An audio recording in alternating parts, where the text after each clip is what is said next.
Hello friends, आप सभी को नमस्कार। मैं हितेश कुमार एक बार फिर से आप सभी का ज्ञानकोश यूट्यूब चैनल में स्वागत करता हूं। आज है 24 अप्रैल और 24 अप्रैल से जितने भी करंट अफेयर्स बनेंगी वो हम आज की वीडियो में पढ़ेंगे। इस वीडियो का पीडीएफ आप सभी ज्ञानकोश नाम से फेसबुक पेज है, टेलीग्राम चैनल है, व्हाट्सएप ग्रुप है, आप लोग कहीं से भी इसके पीडीएफ को डाउनलोड कर सकते हैं।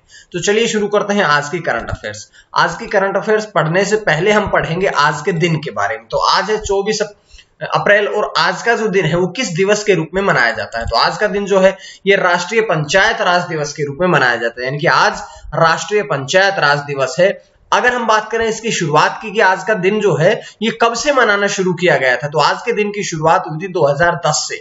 और अगर हम बात करें राष्ट्र पंचायत राज दिवस के बारे में, तो संविधान के भारत देश के संविधान के 73वें संशोधन अधिनियम 1992 के माध्यम से पंचायती राज जो है वो 24 अप्रैल 1993 को लागू हुआ था। और उसी दिन को चिन्हित करने के लिए ही, यानी कि 24 अप्रैल को ही चिन्हित करने के लिए आज का जो दिन है ये उस दिवस की स्मृति में ही मनाया जाता है। तो ध्यान रखिएगा, 24 अप्रैल राष्ट्रीय पंचायती राज दिवस। लेकिन आज केवल एक दिवस नहीं है बल्कि आज एक और दिवस है। दूसरा दिवस कौन सा है कि विश्व प्रयोगशाला पशु दिवस। तो विश्व प्रयोगशाला पशु दिवस जो है ये भी 24 अप्रैल को, यानी कि राष्ट्रीय पंचायत राज दिवस और विश्व प्रयोगशाला पशु दिवस दोनों दिन 24 अप्रैल को ही मनाए जाते हैं। अगर हम बात करें इस दिवस की शुरुआत की, तो इसकी स्थापना 1979 में यूनाइटेड किंगडम में स्थित नेशनल एंटी वीवी सेक्शन सोसाइटी द्वारा करी गई थी। तो इसकी शुरुआत के बारे में पढ़ा, आरंभ के बारे में पढ़ा, सारी बातें हमने पढ़ी है दोनों दिनों के बारे में। अब हम पढ़ेंगे एक एक करके प्रश्नोत्तर की तरफ। तो पहला प्रश्न आपकी स्क्रीन पे है कि energy transition index 2021, energy transition index जो है 2021 ये जारी किया गया है। इसमें भारत का कौन सा स्थान रहा है? तो देखिएगा, बात करते हैं भारत के स्थान की, तो भारत का जो इसमें स्थान रहा है वो रहा है 87वां, यानी कि इस प्रश्न का जो आंसर होगा वो होगा सी ऑप्शन, यानी कि 87वें स्थान पर इस इंडेक्स में भारत रहा है। और आप ध्यान रखिएगा कि इंडेक्स के प्रश्न आपके एग्जाम में पूछे जाते हैं। यहां से थोड़ी जानकारी और कि जैसे ऑप्शन ए पे लिखा था नोवा, तो नोवा स्थान जो है वो फ्रांस को मिला, दूसरा स्थान नॉर्वे को मिला, और 115वें यानी कि अंतिम स्थान पर जो देश रहा है वो रहा है जिम्बाब्वे। अब हम पढ़ते हैं इस इंडेक्स के बारे में। तो ये 115 देशों का जारी किया गया था जिसमें भारत का 87वां स्थान मिला। शीर्ष 10 देशों की अगर हम बात करें तो पहला देश स्वीडन, दूसरा देश नॉर्वे, तीसरे स्थान पर है डेनमार्क, चौथे नंबर पर स्विट्जरलैंड, पांचवा ऑस्ट्रिया, छठा फिनलैंड, सातवां द यूनाइटेड किंगडम, आठवां न्यूजीलैंड, नौवां फ्रांस, और अंतिम जो बचता है वो कौन सा है? 10वां, जो कि आइसलैंड है। यानी कि शीर्ष 10 देशों की सूची मैंने आपके सामने रखी है। लेकिन अगर लास्ट में कहीं पूछा जाता है तो कई बार ऐसा होता है कि अंतिम में भी पूछ लेते हैं एग्जाम में प्रश्न। तो अंतिम स्थान पर 115वें स्थान पर जो रहा है वो रहा है जिम्बाब्वे, जिसके 115वें स्थान पर रहा है। अब बात कर लेते हैं कि ये जो इंडेक्स है, ये जो सूचकांक है, ये किसके द्वारा जारी किया गया है? तो ये सूचकांक विश्व आर्थिक मंच के द्वारा जारी किया गया है। अब ये विभिन्न देशों की ऊर्जा प्रणालियों के वर्तमान प्रदर्शन को दर्शाता है। क्या दर्शाता है? कि जितने भी देश है, विभिन्न जो देश है, इन सभी देशों की जो ऊर्जा प्रणाली है इनका वर्तमान में प्रदर्शन कैसा है, इस बात को ये दर्शाता है। उसके बाद बात करते हैं कि ये 3 आयामों पर आधारित है। वे 3 आयाम कौन कौन से हैं? सबसे पहला है कि आर्थिक विकास और वृद्धि, दूसरा है पर्यावरण स्थिरता, तीसरा है ऊर्जा सुरक्षा।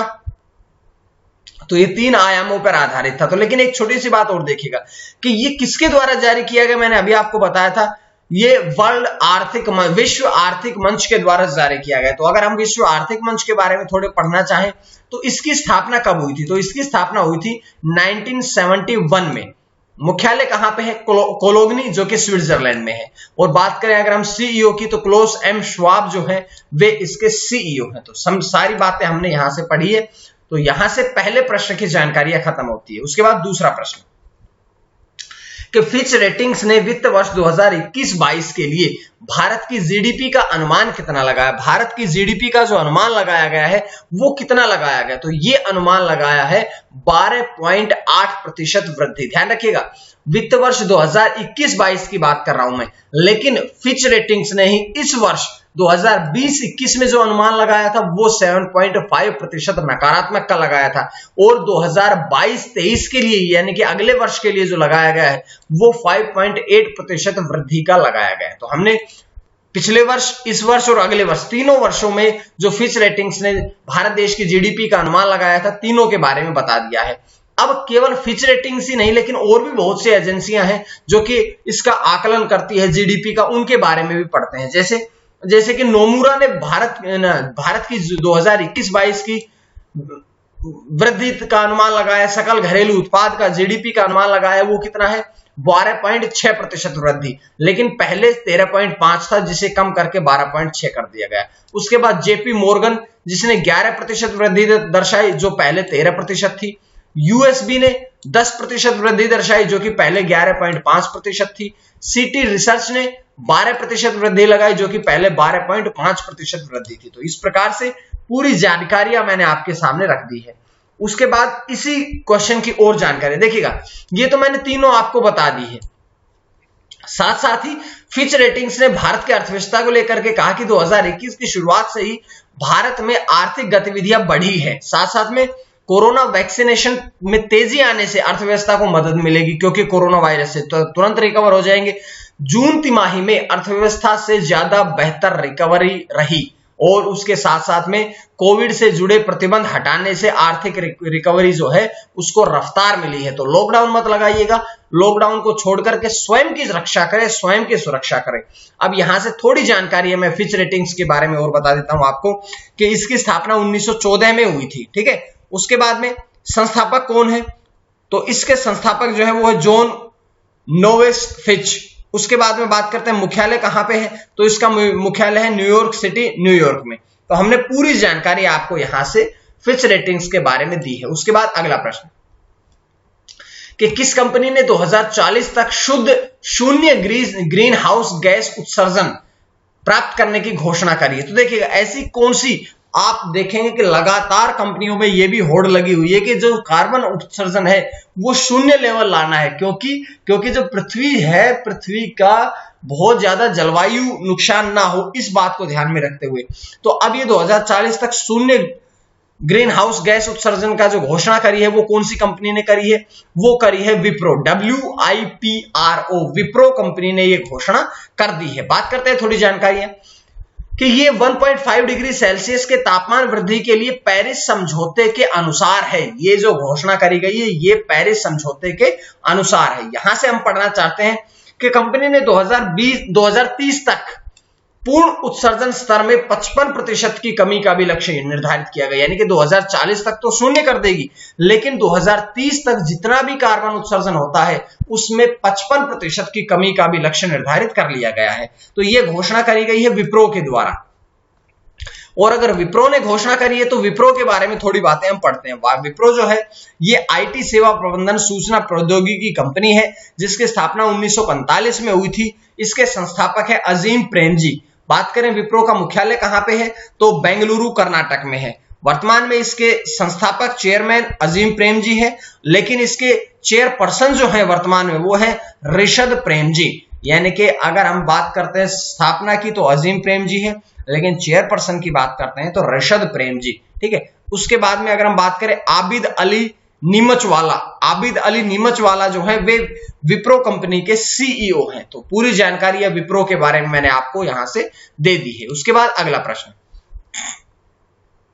कि रिवोल्ट की भारत की मुख्य कार्यकारी अधिकारी कौन बनी है। रिवोल्ट की भारत की मुख्य कार्यकारी अधिकारी कौन बनी है, तो चार ऑप्शन आप लोगों के पास है। यहां से देखिएगा कि पारोमा चटर्जी जो हैं वे रिवोल्ट के लिए भारत की अब CEO मुख्य कार्यकारी अधिकारी बनी है। बात करते हैं उनके बारे में कि इससे पहले वे फ्लिपकार्ट, एयर मनी जैसी कंपनियों के साथ भी काम कर चुकी हैं, लेकिन अब रिवोल्ट में वो भारत की तरफ से पारोमा चटर्जी जो है वे CEO बन गई है। और रिवोल्ट का उद्देश्य क्या है, रिवोल्ट का उद्देश्य है कि 2021 में भारत देश में अपना विस्तार करना। देखिएगा जो ये इलेक्ट्रिक अब आजकल देखिएगा कि डीजल और पेट्रोल की गाड़ियों की बजाय electric car, electric vehicle, electric दो पहिया वाहनों को ज्यादा से ज्यादा प्रोत्साहन दिया जा रहा है। इसी क्षेत्र में अब ये रिवोल्ट कंपनी जो है वो भारत में अपने पैर पसारना चाहती है। ठीक है, अगला प्रश्न, प्रश्न नंबर 5 कि नेस्कॉम की पहली महिला अध्यक्ष कौन बनी। नेस्कॉम जो कंपनी है इसकी पहली महिला अध्यक्ष कौन बनी है। तो पहली महिला अध्यक्ष की बात करते हैं, यहां से आप लोगों ने देखना है कि रेखा एम मेनन, ऑप्शन डी, रेखा एम मेनन जो है वे नेस्कॉम की भारत की पहली महिला अध्यक्ष बनी है। क्या बात है, पूरी बातें जानकारियां पढ़ते हैं।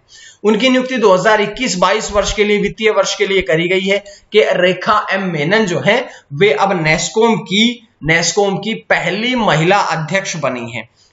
बात करते हैं कि वे भारत में एक्सचेंजरमैन अध्यक्ष और वरिष्ठ निदेशक है। बात करते हैं, देखिएगा यहां से एक प्रश्न और देख लीजिएगा कि उनकी नियुक्ति किनके स्थान पर करी गई। तो इससे पहले प्रवीण राव थे इसके अध्यक्ष, लेकिन उनके स्थान पर अब जो बनी है वो बनी है रेखा एम मेनन, और ये नेस्कॉम की बनी है। देखिएगा नेस्कॉम की बनी है, तो नेस्कॉम NASSCOM, इसकी स्थापना 1 मार्च 1988 में करी गई थी। मुख्यालय इसका नई दिल्ली में है। ये दोनों बातें भी हमने आपको इसके बारे में बता दी है। तो उसके बाद अगला प्रश्न आप लोगों की स्क्रीन पे। अब आपको पता है कि 5 प्रश्न पढ़ने के पश्चात हम बढ़ते हैं आज का प्रश्न। आज का प्रश्न यह है कि राफेल लड़ाकू विमान का कौन सा जत्था 21 अप्रैल 2021 को फ्रांस से भारत में पहुंचा है। तो ये बात आपने बतानी है। 4 ऑप्शन आप लोगों के पास है, जो सही आंसर होगा उसका जवाब आपने कमेंट बॉक्स में करके बताना है। और अगला प्रश्न जो कि मैंने कल आपसे पूछा था कि झारखंड सरकार द्वारा स्वास्थ्य सुरक्षा सप्ताह घोषित किया गया है, जो कि 22 से 29 अप्रैल 2021 तक घोषित किया गया है। तो ये जानकारी आप लोगों के लिए थी। उसके बाद है 6ठा प्रश्न कि अमेरिकी सीनेट ने एसोसिएट अटॉर्नी जनरल किसे नियुक्त किया है। अमेरिकी सीनेट ने एसोसिएट अटॉर्नी जनरल किसे नियुक्त किया गया है। तो यहां से देखिएगा वनिता गुप्ता को अब अमेरिकी जो सीनेट है, जो कि जो बाइडेन, जो कि अब नवनिर्वाचित राष्ट्रपति हो चुके हैं, उन्होंने उनकी सीनेट ने एसोसिएट अटॉर्नी जनरल जो है वो वनिता गुप्ता को घोषित किया है, नियुक्त किया है। बात करते हैं कि इस पद पर पहुंचने वाली जो वनिता गुप्ता है ये पहली भारतीय अमेरिकी महिला भी बनी है। और बात कर लेते हैं कि ये जो एसोसिएट अटॉर्नी जनरल है ये अमेरिका के न्याय विभाग का तीसरा सबसे ऊंचा पद है। अभी आपके सामने स्क्रीन पे दिखाया जा रहा है वनिता गुप्ता को। और उन्होंने, जो वनिता गुप्ता है, उन्होंने बराक ओबामा प्रशासन में भी न्याय विभाग के नागरिक अधिकार प्रभाग में भी काम किया था। तो बराक ओबामा के समय भी काम किया और अब भी वो दोबारा से attorney general, associate attorney general बना दी गई है। अब देखिएगा अब उनकी नियुक्ति अमेरिकी सीनेट के द्वारा करी गई। तो अगर हम अमेरिकी सीनेट के बारे में थोड़ा पढ़ना चाहे कि अमेरिकी सीनेट के विशेषाधिकार कौन कौन से, सबसे पहले कि उपराष्ट्रपति का निर्वाचन करना, दूसरा महाअभियोग का निर्णय करना, तीसरा राष्ट्रपति द्वारा की गई शिकायतों का पुष्टिकरण करना, और चौथा उनका मेन जो अधिकार है सीनेट का कि वो विदेशी राज्यों के साथ की गई संधियों का भी पुष्टिकरण करना ही इसका मुख्य उद्देश्य है। तो ये सारी जानकारी हमने यहां से पढ़ ली है। उसके बाद हम बढ़ते हैं अगले प्रश्न की तरफ। अगला प्रश्न कौन सा है कि संयुक्त अरब अमीरात यूएई के क्रिकेट खिलाड़ी कादिर अहमद खान पर किसके द्वारा 5 साल का प्रतिबंध लगा दिया गया। तो देखिएगा कौन सी ऐसा संघ है जिसने कि 5 साल का प्रतिबंध लगा दिया है यूएई के खिलाड़ी, यानी कि संयुक्त अरब अमीरात के खिलाड़ी कादिर अहमद खान पर। तो 4 ऑप्शन आप लोगों के पास है। यहां से मैं आपको बताता हूं कि अधिकतर जो प्रतिबंध लगाए जाते हैं वो आईसीसी के द्वारा लगाए जाते हैं। उसके अलावा भी ऐसे संघ भी होते हैं, जैसे कि किसी भी खिलाड़ी पर उसके राष्ट्र का भी जो संघ है वो प्रतिबंध लगा सकता है, लेकिन आईसीसी ने 5 साल का प्रतिबंध जो है ये यूएई के खिलाड़ी पर लगा दिया है। बात करते हैं आईसीसी के बारे में, इन सब के बारे में पूरी जानकारियां कि उनको 2019, जो कि अप्रैल 2019 में जिम्बाब्वे बनाम यूएई सीरीज हुई थी, उसमें भ्रष्टाचार आचरण के दोषी पाए गए थे वे, कि उनका आचरण ठीक नहीं था। दूसरा, भ्रष्टाचार के उन पर आरोप लगे थे, जिस कारण से आईसीसी ने उन पर 5 साल का प्रतिबंध लगा दिया है। बात करते हैं आईसीसी की, क्योंकि आईसीसी ने यह प्रतिबंध लगाया है। तो आईसीसी के बारे में अगर हम थोड़ी बातें पढ़ना चाहें तो आईसीसी सबसे पहले तो पढ़ेंगे। आईसीसी यानी कि अंतरराष्ट्रीय क्रिकेट परिषद, इसकी स्थापना कब हुई थी? तो 15 जून 1909 में इसकी स्थापना हुई थी। बात करते हैं इसका मुख्यालय कहां पे है? दुबई। उसके बाद बात करते हैं कि वर्तमान में इसके सीईओ कौन है? मनु साहनी। और चेयरमैन कौन है? Greg Barclay. ग्रेग बार्कले जो है वे आईसीसी के चेयरमैन है। तो ये सारी जानकारी हमने इस प्रश्न से पढ़ ली है। उसके बाद अगला प्रश्न कि हवास मीडिया ग्रुप इंडिया की रणनीति प्रमुख कौन बनी है? हवास जो मीडिया ग्रुप है इंडिया का, इसकी अब रणनीति प्रमुख कौन बनी है? तो कौन बनी है? 4 ऑप्शन आप लोगों के पास है, यहां से देखिएगा। संचिता रॉय, ऑप्शन डी संचिता रॉय जो है वे हवास मीडिया ग्रुप इंडिया की नई रणनीति प्रमुख बनी है। बात करते हैं पूरी जानकारियां कि वे इस ग्रुप के साथ 2020 में शामिल हुई थी। और अगर हवास मीडिया ग्रुप के बारे में आपको थोड़ी जानकारियां दें तो इसकी स्थापना कब हुई थी? इसकी स्थापना 1968 में करी गई थी, लेकिन उस समय इसका नाम हवास काउंसिल था। लेकिन अब 2002 में इसका नाम परिवर्तित करके हवास मीडिया ग्रुप कर दिया गया। बात करते हैं इसका मुख्यालय कहां पे है? तो पेरिस, फ्रांस में इसका मुख्यालय है। और वर्तमान में अगर हम इसके बारे में बात करें, इंडिया के प्रमुख कौन बना दिए हैं? संचिता राय। तो ये जानकारी हमने इस ग्रुप के बारे में पढ़ी है। उसके बाद 9वां प्रश्न कि कोरोना वायरस के एक दिन में सर्वाधिक मामले किस देश में पाए गए? कौन सा ऐसा देश है जिसमें कि कोरोना वायरस के एक दिन में सबसे ज्यादा मामले पाए गए? तो देखिएगा, यहां से भारत में रफ्तार कोरोना वायरस ने इतनी पकड़ ली है कि अब कोरोना वायरस जो है विश्व में सबसे ज्यादा मामले एक दिन में भारत में आए हैं। कितने हैं, क्या है, जानकारियां पूरी।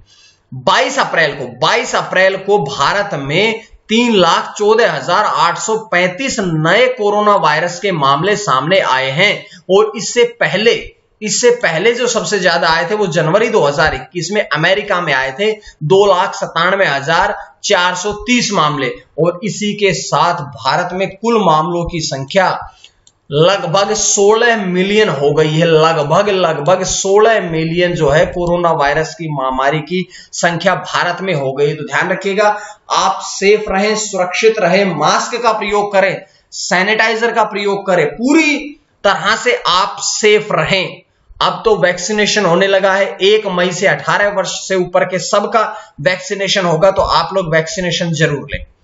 अंतिम प्रश्न, मंगल ग्रह के वातावरण में कार्बन डाइऑक्साइड से 5 ग्राम ऑक्सीजन का उत्पादन किसके द्वारा किया गया है? तो जो मंगल ग्रह है, जिसे लाल ग्रह भी कहा जाता है, उसके जो स्थल है उसके रंग लाल रंग का होने के कारण मंगल ग्रह को लाल ग्रह भी कहा जाता है। यहां पर अब ऑक्सीजन का उत्पादन जो किया गया है वो नासा के द्वारा, मोक्सी के द्वारा किया गया। नासा की मोक्सी के द्वारा इसका उत्पादन किया गया है। बात करते हैं मोक्सी का मतलब क्या है? मोक्सी का अर्थ होता है Mars oxygen in situ resource utilisation experiment. और बात ध्यान रखिएगा, 2 बातें और भी आपने समझनी है। पहली बात तो ये कि जो मंगल ग्रह का वायुमंडल है इसमें 96% कार्बन डाइऑक्साइड गैस है। और दूसरी ये कि अगर हम ऑक्सीजन की बात करें तो ऑक्सीजन की मात्रा जो कि मंगल ग्रह पर है वो है 0.13%।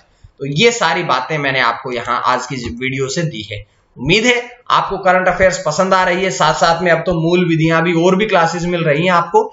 इसका पीडीएफ आप ज्ञानकोश नाम से Telegram channel, Facebook page, WhatsApp group और ज्ञानकोश नाम से हमने ऐप बनवा रखी है, सबका लिंक डिस्क्रिप्शन में है, आप जाइए ज्वाइन कर लीजिएगा। तो आज के लिए इतना ही। मां सरस्वती की कृपा आप सभी पर बनी रहे। आप सभी का बहुत बहुत धन्यवाद।